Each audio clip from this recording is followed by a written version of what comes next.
welcome everybody.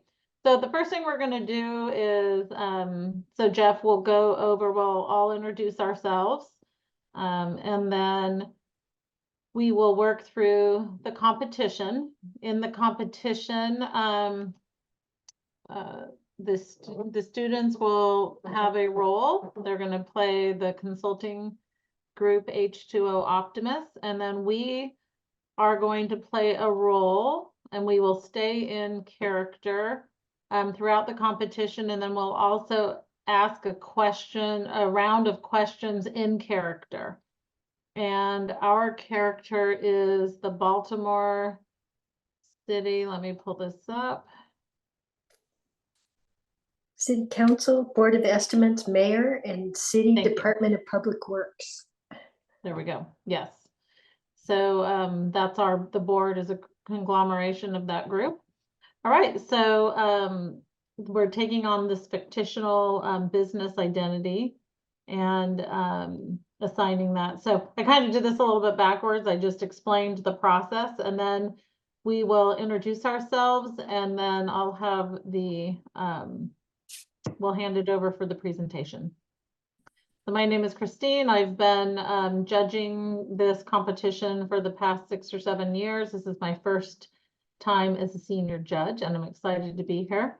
I'm recently retired from big corporations. I was senior vice president of a bank, and then recently a operations and consulting compliance manager. And I will hand it over to Rochelle. Hi, everyone. I'm Rochelle Ferris, and I retired from a technology career a few years ago, where I managed implementations for projects for large companies, SAP, Oracle, and UKG. Now I'm currently enjoying my on-call career as a chaplain at a major hospital.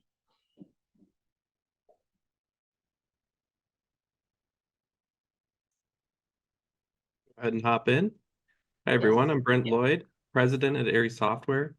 We're an education technology software provider, EdTech, mostly in the K-12 space.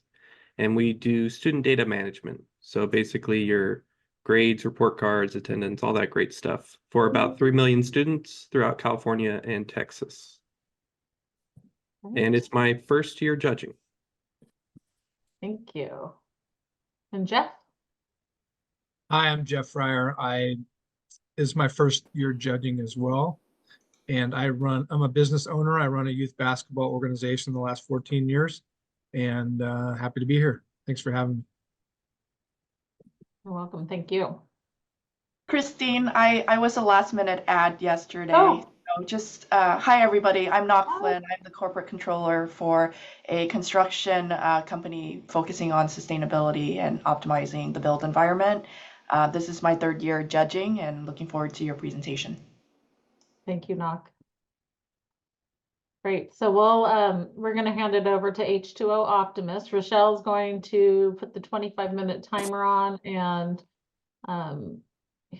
let you know about 20 minutes in that you have 5 minutes left. Okay. Great. We will hand it over to you. I'll go on mute.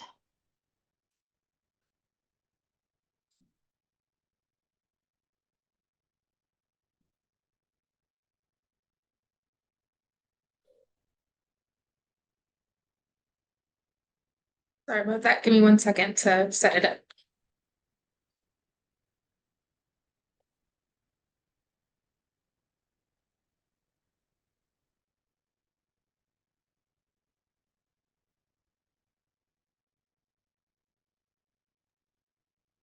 Okay, I'm all ready.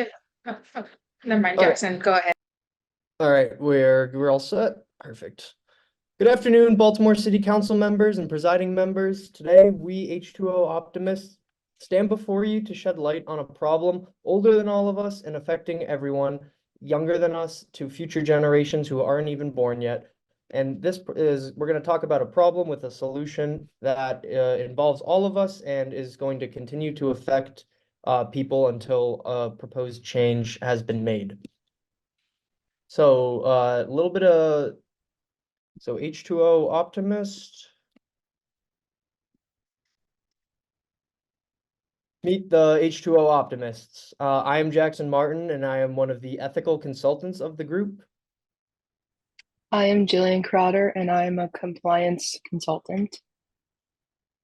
I'm Peyton Moncrief, and I'm a legal consultant. My name is Isaiah Reed, and I'm a logistical consultant. My name is Alyssa Souza, and I'm also an ethical consultant. Great, thank you guys. So today we'll be talking to you about SDG number 6, the clean water and sanitation, ensuring availability and sustainable management of water and sanitation for all. You can see on the graphic on the left that there are still billions of people who are without reach of water, whether it be clean water, affordable water, or a combination of the two. And today in our presentation, we will kind of talk about a combination of the affordability aspect of it, and along with the sanitation and cleanliness of this water.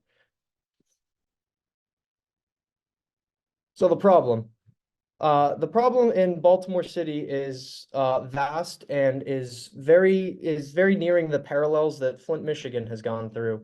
And I mean, that was a historic national landmark case and is still an ongoing problem even to this very day.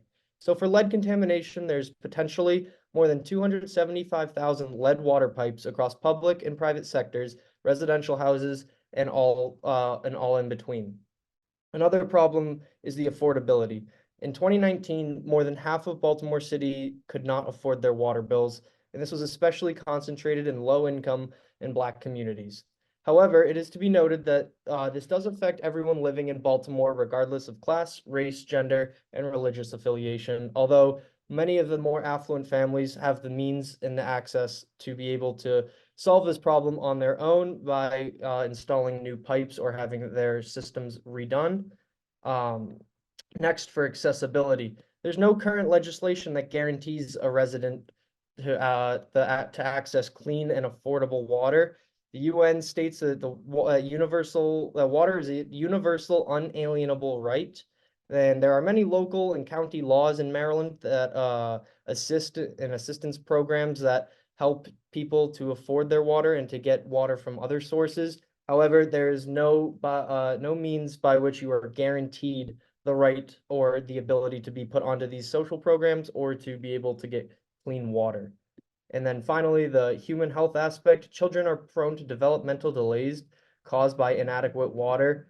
Scientific studies show that exposure to forever chemicals, which are polyfluorinated substances or PFAS, can cause decreased vaccination response, kidney cancer, ulcerative colitis, thyroid disease, and hypertension during pregnancy, among other health problems. So why Baltimore? Why take on this as a problem? Before I delve too deep into the slide, I would like to call your attention to the top right-hand side of the screen with the image. The image to us as a group speaks volumes on the problem at hand. You can see some kids enjoying a day outside in a neighborhood, but in the corner, there's that one-way sign on the left. And to us, this is indicative of the direction Baltimore is heading. Without intervention of the city's water infrastructure, this is a one-way path, dooming these kids and their kids for generations to come. It's time to break the cycle of allowing these injustices to affect members of our community. Some social justice. Our topic touches upon many aspects of social justice, from discriminatory policies of the past and the redlining that has occurred in Baltimore to the present day lack of adequate infrastructural renewals. Why Baltimore? Well, with little prior knowledge of the issues of the water systems in Baltimore, and as a whole with some research, we decided that one of America's most historic cities was in dire need of help. This is a call to action for the now and not something we can shove off for future generations, ending the injustices that could prevent Baltimore from becoming the next Flint, Michigan. Some health and well-being. This presentation will cover children's rights, human dignity, preventative health, and fundamental rights. Some context. The history of the environmental injustices in Baltimore can be traced all the way back to 1910, where there was historically redlining or segregated communities in which certain people of certain races were not allowed to live within certain neighborhoods. And through this, and then decades on top of it, the allotment for for structural budgets and for infrastructural costs have been historically prejudiced and not something that has been really topped in recent years. And until recently, it has become kind of a not our problem type of mindset, which is something we hope to break in this cycle. Some health disparities and lack of equitable treatments. There's the forever chemicals, which there's not much cure other than getting onto clean water, as these chemicals can stay into your body for decades and decades. And then quickly to go over our solution. So we have a three-tiered, three-step program in which there'll be action in the first step, called the precaution phase, where testing kits and water filters are going to be essential. And this is kind of our Band-Aid solution until we get to our infrastructural and partnerships. This is just a measure just to stop the problem and to minimize and mitigate as much of it as we can as soon as we can, while the infrastructure and the partnerships will take a little bit longer, but at least there's a kind of Band-Aid solution in between to tide us over until we can fully get onto what we wish to do. Second step would be the infrastructure, the new pipes and regulations to help allow the new pipes and regulations to fix this problem of the lead pipes in the water. And then finally, partnerships, local businesses and organizations in and around the area can do more, and there's been proven blueprints on how they can be able to help and give back to the communities that they serve in. So now I'm going to turn it over to our partner, Alyssa, who's going to talk about the ethical imperatives. Thank you, Jackson. Now I will elaborate on the problems addressed and why it is imperative to address the specific problems we mentioned from an ethical standpoint. When looking at the problems of lead contamination, it is important to address its impact in Baltimore's water infrastructure due to its severe consequences on public health and well-being. Exposure to lead, especially among vulnerable populations like children, can lead to irreversible neurological damage and developmental issues. The Centers for Disease Control and Prevention emphasizes that there is no safe level of lead exposure, making it crucial to mitigate this contamination promptly. Failing to address lead contamination not only violates the basic human right to clean water, but also perpetuates intergenerational injustices by compromising the health of future generations. Prioritizing solutions to mitigate lead contamination aligns with Sustainable Development Goal 6, ensuring access to clean water and sanitation, and upholds ethical principles of health and equity and social justice. When looking at affordability issues and accessing clean water, it stems from the fundamental principle of equity and human dignity. In Baltimore, where a significant portion of the population faces economic challenges, high water bills can push individuals into financial distress, forcing them to choose between water and other basic necessities. This hinders community members' abilities to live a dignified life. Access to clean water should not be a luxury. It's a basic human right that must be accessible to all, regardless of socioeconomic status. Prioritizing affordability isn't just about ensuring financial stability. It's about upholding principles of fairness and social inclusion, also promoting a society where everyone has equal access to essential resources. As mentioned earlier in the presentation, access to clean water is essential for preventing waterborne diseases and promoting overall health and dignity. By not prioritizing investments in water, infrastructure improvements not only compromises public health, but also perpetuates systemic injustices, particularly affecting marginalized proportions. This not only jeopardizes public health, but also violates the fundamental human right to water, recognized by the United Nations. Now I will turn it over to Isaiah to talk more in depth about our first solution.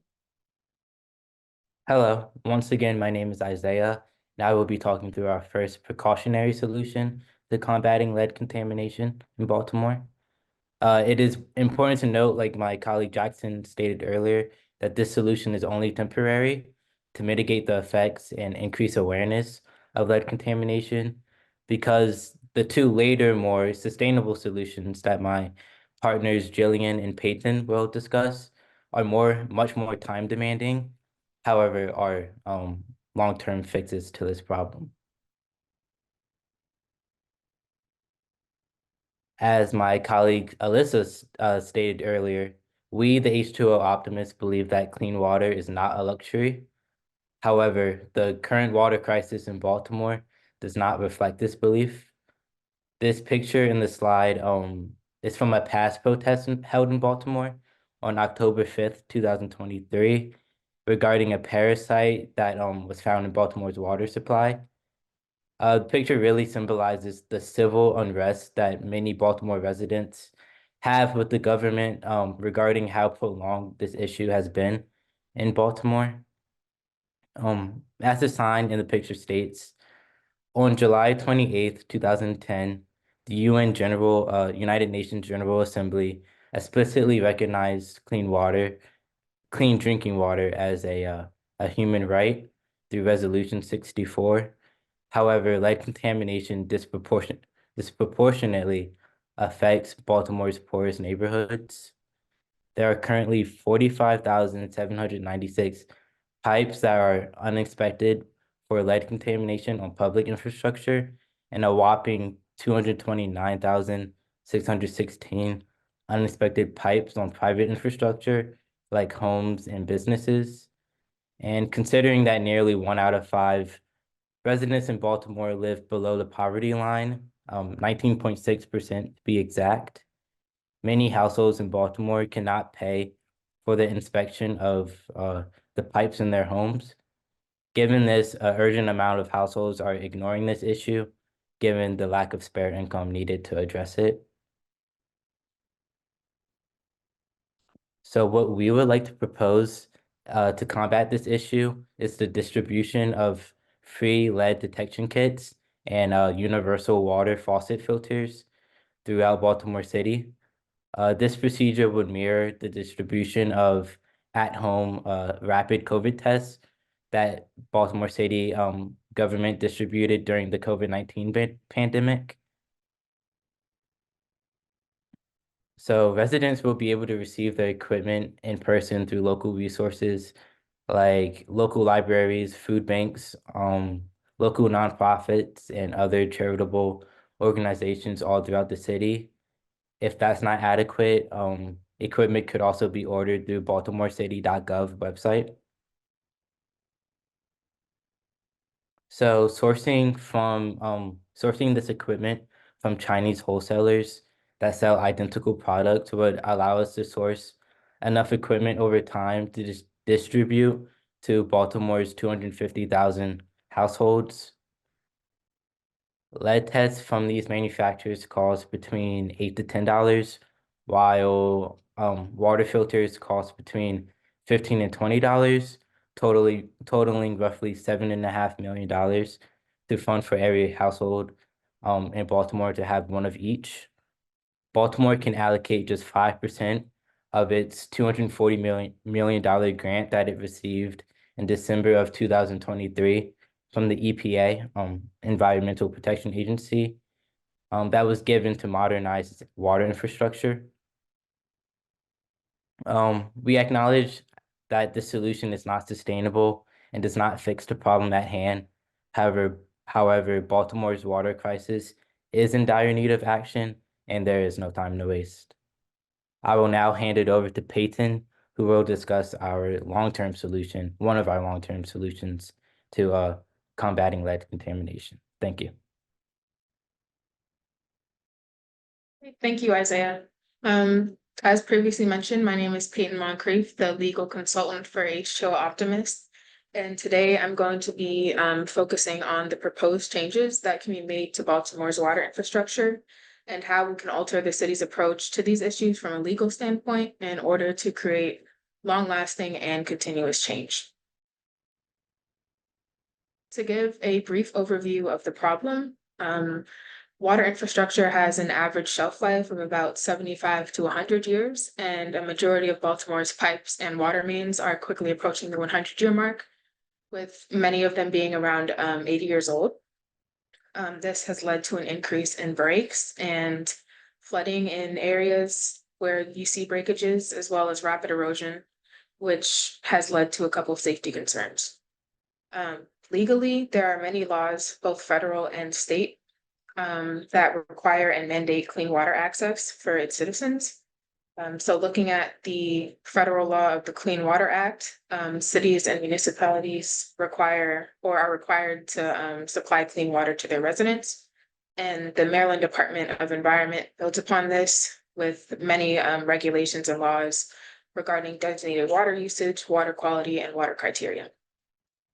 Moving into developmental laws, there's focused mainly in Baltimore City, there are laws regarding agriculture and land preservation, environmental impact, groundwater, stormwater engineering, and inspection and enforcement of environmental regulations, but there's a lack of law requiring water infrastructure update, and that's an issue we'd like to tackle. Financially, there are grants such as the one my colleague Isaiah mentioned from the EPA, formula funding, loans, and federal support programs that can be used to implement some of the changes I'll be talking about later in this portion of the presentation. Ethically, there are multiple health and safety concerns regarding property damage, and concerns regarding accessibility to roads and public transportation caused by these breakages. Moving into practicality, there are two main methods of updating water infrastructure, replacing and repairing. Historically, there's been more of a focus on the repairing method just because it is more cost effective, but it does not offer much of a long-term solution as breakages continue and repairing never fixes the underlying problem. As I mentioned earlier, the average lifespan of a water main is 75 to 100 years, but there are over 1,500 miles of water mains in Baltimore, and about roughly 80% of those are approaching the 80-year mark, with little to no replacement happening. Currently, Baltimore has implemented a 2-year-long infrastructure implementation project where they aim to replace 2.5% of water mains throughout the city in 2 years. But this project is funded under the government Water Infrastructure Finance and Innovation Act, which would require the city of Baltimore to borrow money on a loan from the federal government and will place the city further into debt. We are going to look into some alternate versions of funding that would be less of a strain financially. President Biden recently in 2021 passed the Infrastructure Investments and Job Act. I'll refer to it as the IIJA. It's a historic $1.2 trillion investment towards roads, bridges, electric vehicles, broadband, hydrogen security, and most importantly for the aim of our project or our proposal, water infrastructure. And roughly 60% of the funding under the IIJA is given through formula funding, where states or cities in our circumstance would put forth a proposal based on criteria such as need, which has been talked about earlier in the presentation, based on contamination, accessibility, and affordability, and apply for formula funding based on our criteria. But the other 40% of funding through this act is given through grants and loans. We would use the same proposal to apply for grants and try and stay away from loans for sustainability and financial security going forward. But we as the H2O Optimists really aim to be the people to advocate for the city and for advocacy groups aiming towards the same thing in order to secure this funding so we can make the changes needed. Peyton, I'm sure you heard my alarm, but you have 5 minutes. Okay, sweetie. Oh, okay, thank you. Other than that, and going into more structural changes, we're looking into developmental laws. As I mentioned earlier, they're mainly focused along agriculture or water regulations, but we're looking into developmental laws that can require private developers to not only fix piping in buildings, but also fix the infrastructure where buildings get their water. And now I'm going to hand it over to my colleague, Jillian. Thanks, Peyton, for sharing. My name is Jillian, and I'll be sharing about corporate social responsibility partnerships. This is definitely one of the hardest solutions that we have, as there's no specific way that you can go about this, but we really want to advocate for that these partnerships have collaborative efforts between business, various stakeholders, nonprofits, community groups, or others that initiate projects with positive social, environmental, and economic impacts. Bridging the gap between the private and public sector is crucial because it fosters collaborative solutions to societal challenges that neither sector can solve independently. And this collaboration is essential to help with pooling of resources, expertise, innovation approaches, maximizing the impacts to improve community well-being.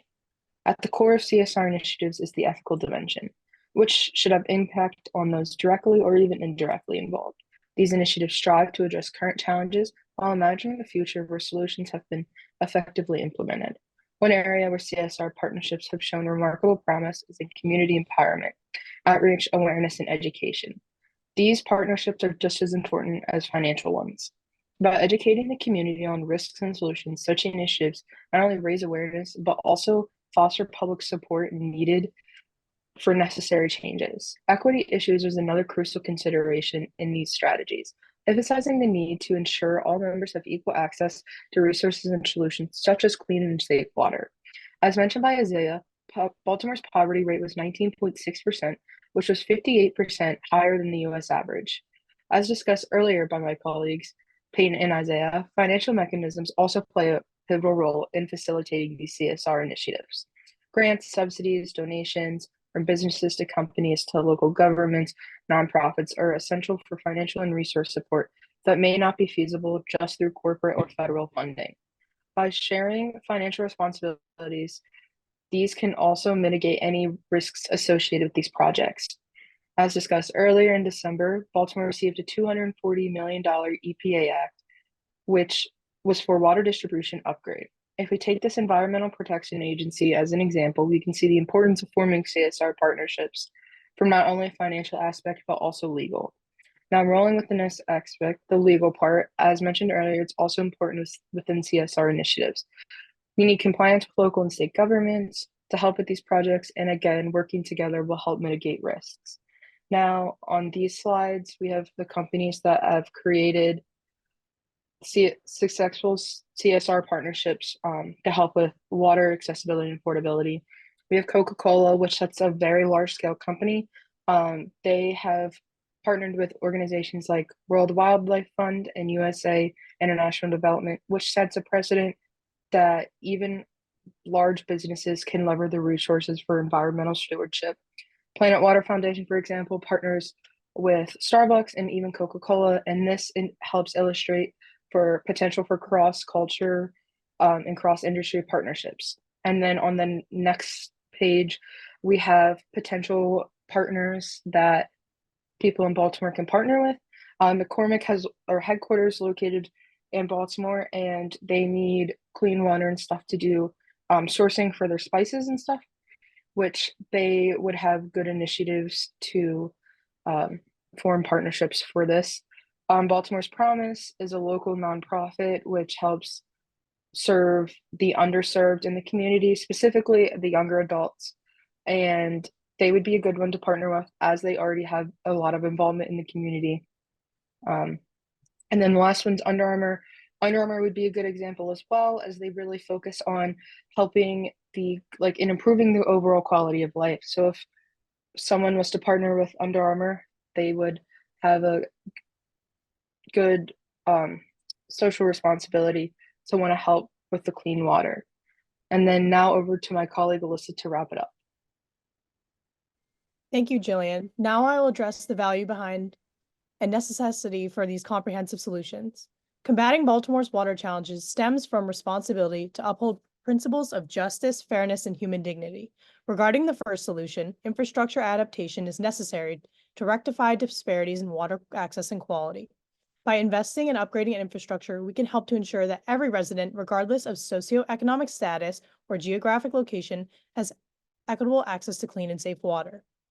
CSR partnerships also play a crucial role in promoting social responsibility among businesses and organizations. By engaging in partnerships with nonprofit organizations and communities, businesses can contribute to the improvement of water infrastructure and accessibility.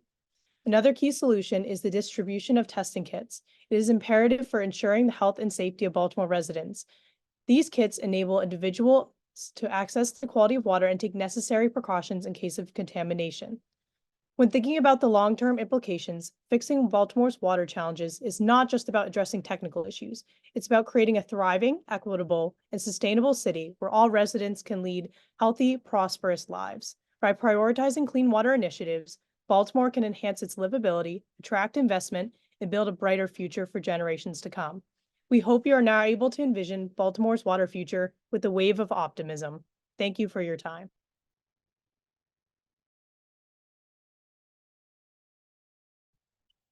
Thank you.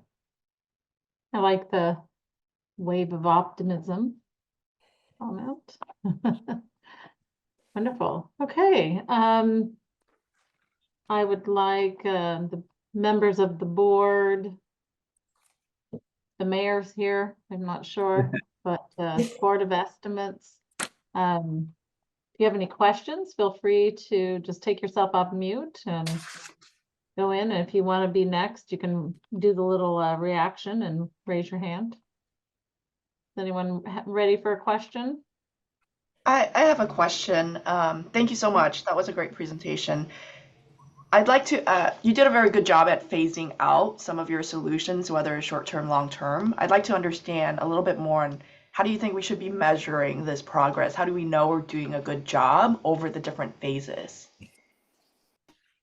Yeah, I can take that one. So initially, like with the testing kits and the universal water filters, that's kind of like the public getting in contact with the public. And so they'll be able to know whether, like through the testing kits, whether there is actual contamination in their water. If not, and if there is, it'll be similar kind of like to the response that Baltimore did with COVID, where you can report it. There'll be a portal to report it. And so you can kind of, it'll give a much better and more holistic picture on where exactly these contaminated pipes are. And so that'll have to continue until there would be progress made in the legislative branches, and once there's money and funds pledged to breaking ground and renewing the current and expiring infrastructure. So once there's like a better idea on where the contamination is and where the biggest problems are, would be kind of the end of that phase one, and then moving into once the infrastructure gets approved, once they have a better idea of where it needs to go, then the longer term would just be the partnerships with the other companies, which would not be a immediate solution. We imagine it to be one of the longer haul solutions, but once we get these companies involved, then in getting them having a vested interest in the city, would then promote it to become our whole-ended solution. And so we kind of would like to measure where and how bad certain neighborhoods and areas are via the testing kits, and then kind of once that has been established and that background data exists, to then use the resources and the Jobs Act to then go in and actually replace these water mains and pipes. Thank you, Jackson. If I may add, the testing kits are very important because as I stated earlier, the majority of unexpected infrastructure is in personal homes, and it is only up to the homeowners to really inspect these pipes and infrastructure. So in order to know where the problem is, the homeowner has to take initiative in order to move into the infrastructure step that Peyton discussed. A question that kind of piggybacks to that a little bit too is as far as measuring or knowing what's occurring, do we know what Baltimore is planning to do with the $55 billion water grant that they have today, or that you reported to us? I think that originally they were planning on doing some upgrades with like some drainage and stuff like that. However, we did just have the Key Bridge incident. And so I know that there is definitely a lot of reallocation of resources and money stuff kind of taking a turn in Baltimore at this rate this second. So originally lead pipes replacement definitely was in the picture at a lower scale. And same thing with like there's some drainage in Baltimore. And as any city that isn't good, that they're going to start to help with things like that. So the reallocation right this second is underway, but we're hoping that with different grants and stuff that there can be more. Thank you. Thank you, Jillian. Building on that, Oh, or just oh, clarify. no, go ahead. Well, since it is off of Christine's question, I think just to clarify, I think the 55 billion towards clean water and that infrastructure bill, that's for the entirety of the US, right? Not just so the Baltimore. That was actually where my question would be. Specifically, the ask on the second recommendation was to pursue some of that funding, right? Through a grant, through an application process. So I was just curious if you had any tips or even just general information on how the city of Baltimore, how we would go about pursuing that grant or going through the application process to get some of that $55 billion infrastructure bill money. I could take this one. So a lot of the infrastructure, or a lot of what applying for the infrastructure grants would look like would be demonstrating need, which is why Isaiah's step would be so important, because it's a way to catalog the necessity of it, and as well as why Jillian is so important, because spreading the education through corporate partnerships help people become more aware of the actual issue and show that we have not only a need, but people are aware and they also want to see the change. So it's like part of it is also advocacy.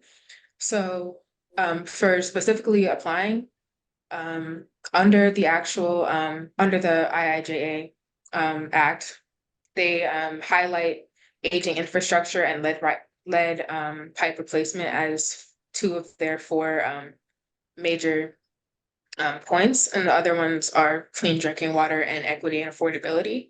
So we feel that based on the structures outlined through the act, we kind of, I don't want to say check all the boxes, but we check all of the boxes that they deem important and that we also deem important. So outside of collecting information and spreading awareness, the actual application process would be pretty clean cut, just going through the government. Great. Thank you, Peyton. Okay, I had a question about timing, the timing between the short term and the long term. I know you put this presentation together for the bridge, but is there any overall idea of timing schedules? Not necessarily like a hard, fast time set where we couldn't really say like, within 6 months we'd like to kind of phase out the testing kits, because if there isn't like sufficient data or there's not in like the catalog of where exactly the biggest problems are and the highest concentration of these lead pipes, it's a little bit hard to kind of give that a steadfast time, because you don't want to ultimately go and redo a neighborhood that barely needed it, as opposed to going to a neighborhood that's completely lead pipes. So there's kind of like this, it's a phase, and there'll definitely be some overlap between them. It's not just, start one, 6 months, end one, start the next one. They are all ideally to be started at the same time. Granted that the legislative and the partnerships are going to take a little bit longer, but you definitely want to get those started with the testing kits. So by the time that there's sufficient data and sufficient knowledge of where exactly the problems are most highly concentrated, would then kind of allow there to be almost a seamless transition between the testing kits and just having a filter on your faucet to then having the government come in and actually be redoing some of these pipes. I have a question. So first of all, great presentation. You you gave some background, you gave the issue and then solutions. My question is, you're talking about, I would think partnering with community businesses and things like that would be great. You mentioned Coca-Cola, some of these others that might have a, local interest. How would you partner with them? Like, you want them to give money, or are there other ways, or how would you partner with local businesses, community? So part of it's like awareness. So CSR partnerships, education and awareness are just as important as financial. Specifically when it comes to things like lead contamination, as Baltimore is an underserved community, a lot of kids and even adults don't make it through high school or don't even make it to college. And so the education level is definitely lower. So even partnering with like things like Baltimore Promise, they aren't going to have a whole lot of financial level as they are a nonprofit and they do get grants and stuff, but in donations, but they're not going to be able to give, millions of dollars to help fix all these pipes, but they will be able to bring awareness to the issue.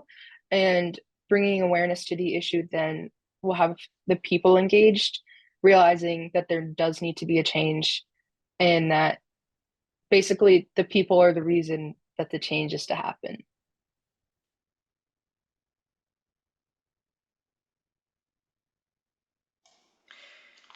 Just what, do we have time for one more question? We do. Okay. The last question I have is, so as consultants, you definitely bring in a lot of different perspectives from all the stakeholders. Thank you for that. Would like to understand if you considered what the local communities have already done, what solutions they came up with for their communities. So part of doing the research was to see, obviously, yes, what other local groups, activist groups, or what have you have done. And it's been a lot of very concentrated and small efforts, like within neighborhoods and communities. And there hasn't really been anything as broad and as big as what we are proposing today. And we do understand that it is not easy to get a whole city on board with the funding required for our solution, but there's been efforts, and it's been like a bunch of small voices kind of all shouting the same thing, but not really tethered together in any way. But we're looking to give like all these small groups and kind of collect the best of their ideas and how they've proposed changes and kind of put it together and give it a megaphone and make it be loud and heard and have it be something that is unifying and tying in all the best aspects of these smaller groups that have tried to do stuff, have tried to get the legislation passed, or who have tried to get the testing kits out to people. We kind of wanted to bridge all of that together and unite it all behind one loud megaphone for the people to hear. Thank you.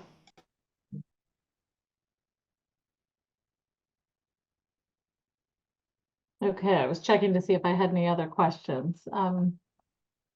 Anything else for the judges before we, oh, Brett, go ahead. Yeah, I've got one more. I was just thinking about, you all gave a great picture of, what led to Baltimore being in this dire situation, and kind of paralleling it to Flint, Michigan, which is well known. We heard about historic poverty issues and redlining and some of those things that help to tell that tale. But I was curious if you had researched or found instances of cities that have made some success, or at least some progress. Obviously, not all cities, many cities are more fortunate to not be in this situation to begin with. But just curious if you found in any research successful cases of cities that have made good progress towards solving lead pipe issues or general water issues.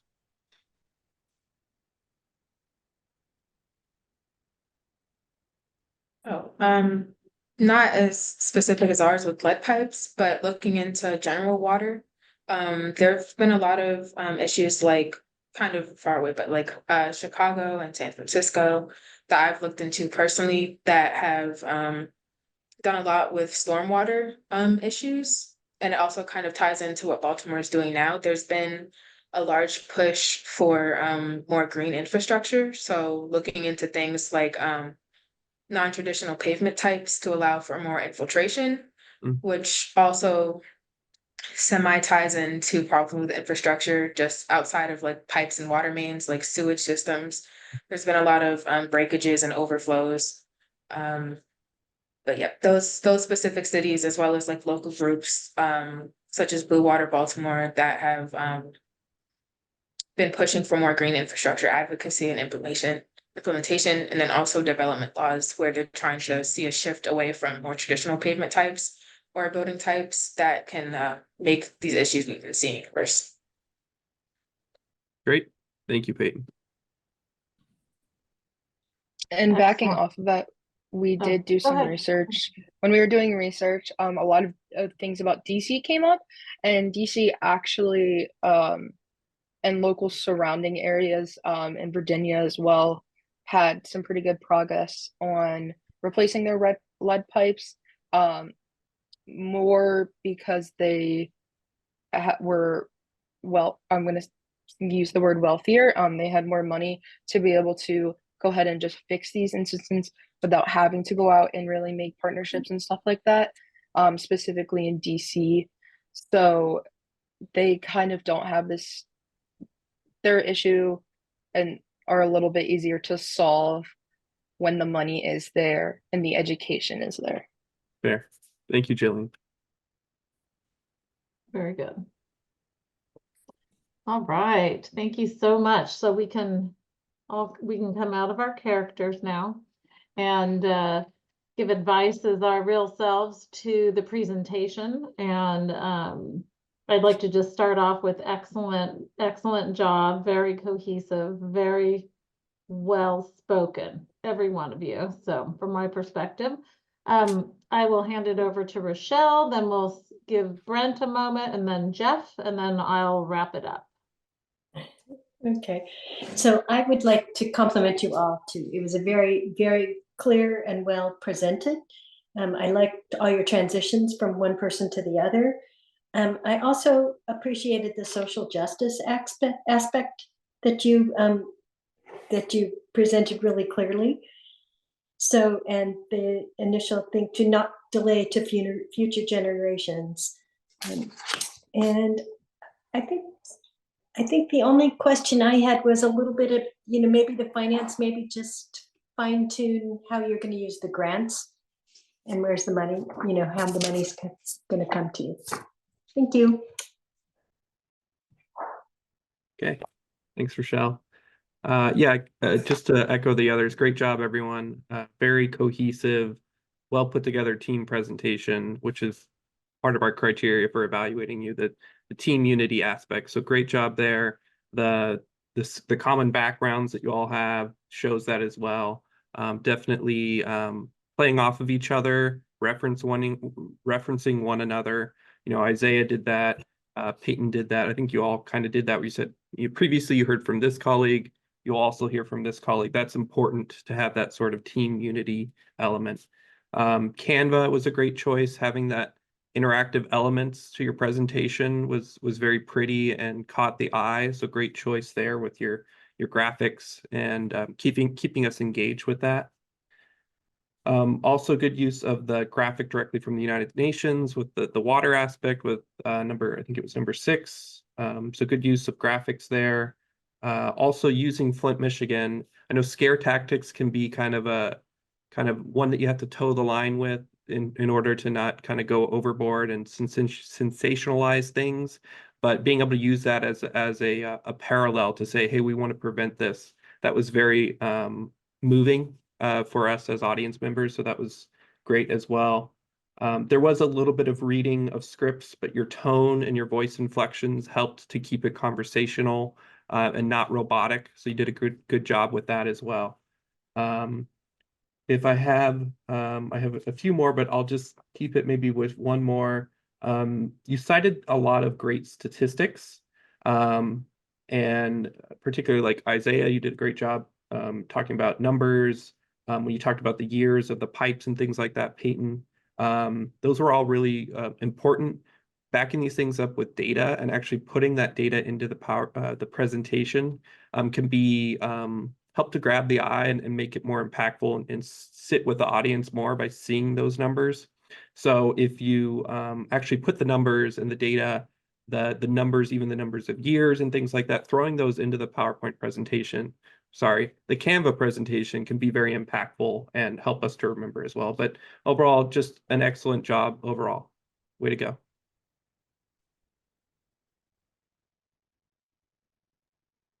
Thank Yeah, you. so yeah, I agree, great work. It was a very detailed and organized presentation. You guys did a good job explaining everything in detail from the issue, background to the issue, like I said before, to the solutions, right? And you answer our questions really well.